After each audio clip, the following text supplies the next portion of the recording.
दर्शकों नमस्कार, मेरा नाम है मनीष कुमार सिंह और आप देख रहे हैं 4 पीएम महाराष्ट्र। आपका बहुत-बहुत स्वागत करता हूं। दोस्तों, उद्धव ठाकरे ने अपने तमाम नेताओं के साथ एक बड़ी बैठक की है। इस बैठक में क्या कुछ हुआ है, आपको इस वीडियो में डिटेल देने जा रहा हूं, क्योंकि खबर आ रही है दोस्तों कि उद्धव ठाकरे ने पूरी तैयारी कर ली है। अगले 100 दिनों के लिए चुनावी रोड मैप तैयार कर लिया है और कार्यकर्ताओं के साथ, तमाम नेताओं के साथ बड़ी बैठक की है और उन्हें कुछ दिशा निर्देश भी दिए हैं। आपको हम बताएंगे कि इस बैठक में क्या कुछ निकला है और क्यों कहा है उद्धव ठाकरे ने कि अब मैदान में तैयारी करो।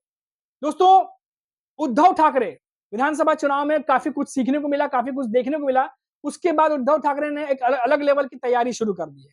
आगामी महानगर पालिका यानी बीएमसी चुनाव को लेकर के शिवसेना, उद्धव ठाकरे की जो पक्ष है, यूबीटी पक्ष, उन्होंने पूरी तैयारी कर ली है।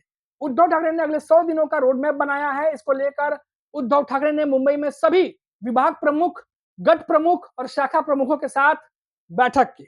इस बैठक में आदेश दिया कि आप चुनाव से पहले मैदान में उतरकर तैयारी कीजिए।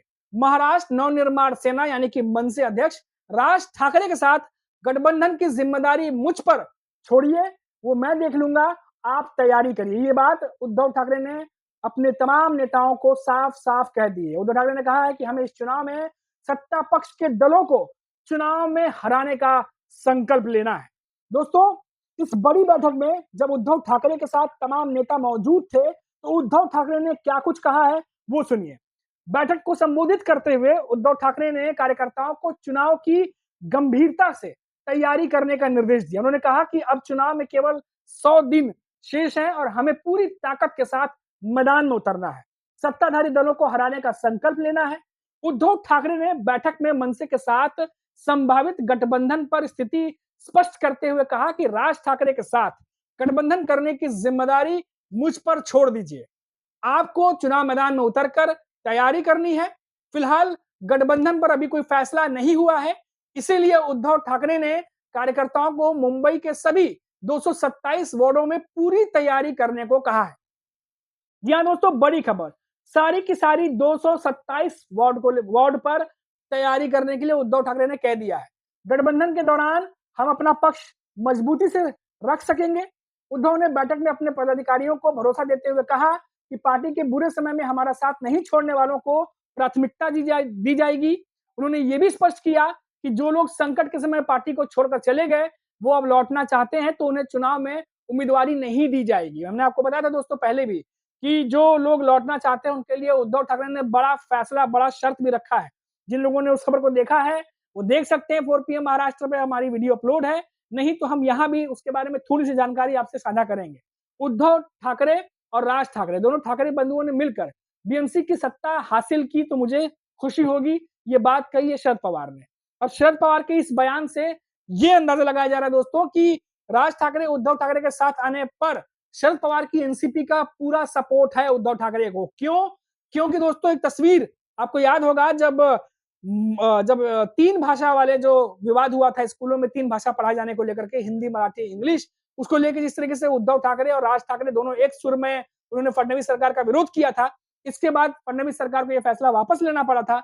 उसके बाद जो एक साथ में मिलकर साझा जो एक राज ठाकरे की एमएनएस और उद्धव ठाकरे की शिवसेना जब दोनों ने मिलकर के एक मंच पर जब आए थे, उस समय सुप्रिया सुले भी वहां मौजूद थी और जिस तरीके से आदित्य ठाकरे या अमित ठाकरे से वो मिल रही थी, उनका हाथ पकड़कर ले जा रही थी स्टेज पर, साफ दिख रहा था कि राजनीतिक के साथ साथ जो एक पारिवारिक जो जुड़ाव था उस स्टेज पर वो साफ दिख रहा था। और शरद पवार ने फिर से एक बार जो उद्धव ठाकरे हैं और राज ठाकरे उनको लेकर के बड़ा बयान दिया है कि ठाकरे बंधु मिलकर बीएमसी सत्ता हासिल करते हैं तो उन्हें खुशी होगी। आपको बता दें कि शरद पवार ने गुरुवार को पत्रकारों से बातचीत में आगामी बीएमसी चुनाव यदि उद्धव ठाकरे और राज ठाकरे एक साथ आकर बीएमसी सत्ता हासिल करते हैं तो उनके लिए बेहद संतोषजनक और खुशी की बात होगी, ये बात कही। मुंबई की राजनीति में ये एक नया मोड़ ला सकता है। शरद पवार ने यह भी स्पष्ट किया है कि वर्तमान राजनीति परिस्थितियां और विपक्षी एकता और वैचारिक समानता ये पहले से बहुत ज्यादा अब महत्वपूर्ण हो गई हैं। याद ध्यान से सुनिएगा दोस्तों, राजनीतिक परिस्थितियां बदल गई हैं तो अभी वर्तमान में विपक्ष की एकता और वैचारिक समानता बहुत जरूरी हो गई है। उन्होंने कहा कि मुंबई जैसे महानगर की बागडोर ऐसे नेतृत्व के हाथों में होनी चाहिए जो शहर की अस्मिता और विकास दोनों के प्रति प्रतिबद्ध हो।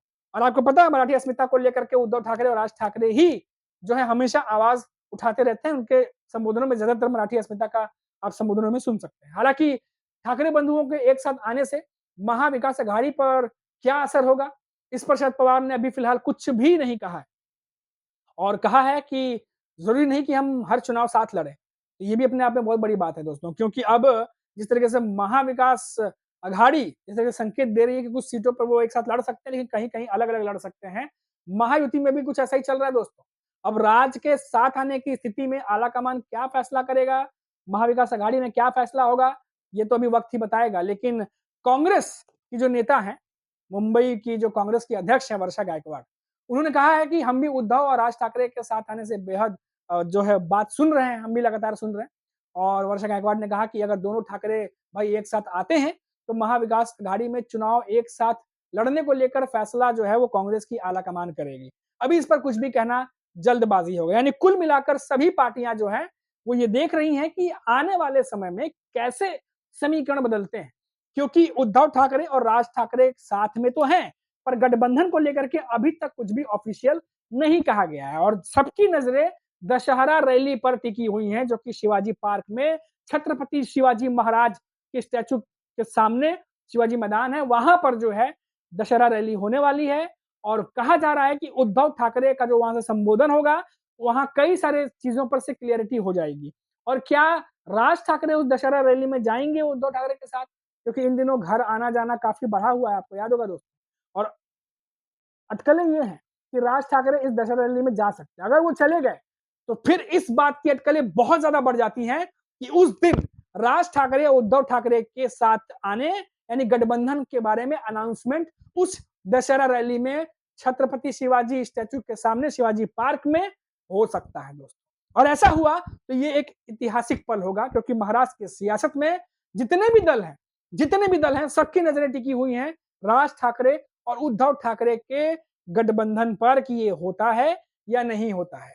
क्योंकि दोनों पार्टियां साथ दिख रही हैं, लेकिन गठबंधन पर कुछ भी नहीं कह रही है। ना राज ठाकरे कुछ कह रहे हैं, ना उद्धव ठाकरे कुछ कह रहे हैं।